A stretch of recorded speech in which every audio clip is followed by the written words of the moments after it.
అభివృద్ధి. అలాగే దేవుడు అంటున్నాడు, మీరు అభివృద్ధి పొంది నింపండి భూమి. చూసారా? అంటే తన జీవితంలో కొద్దిగా ఉన్న బ్రతుకు ఇప్పుడు నిండుదనం వస్తుంది. అభివృద్ధి పొందండి, విస్తరించండి, మీరు ఏలుకోండి అంటే అధికారం కూడా దేవుడు ఇస్తున్నాడు. ఇప్పుడు కుటుంబ వ్యవస్థలో ప్రవేశించిన వీడిద్దరికి ఎంత అధికారం దేవుడు ఇస్తున్నాడు చూడండి. ఫలించే భాగ్యం, అభివృద్ధి పొందే భాగ్యం, లోబర్చుకునే భాగ్యం, విస్తరించే భాగ్యం, నింపే భాగ్యం, ఇవన్నీ కూడా జరగాలి అంటే పురుషుడికి ఎవరు కావాలి? భార్య కావాలి. ఆ భార్య దొరికినప్పుడు ఇవన్నీ జరుగుతాయి.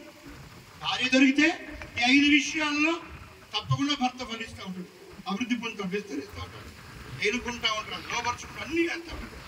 ఒక అధికారం అనేది దేవుడు ఇస్తున్నటువంటి విషయం మన ఇక్కడ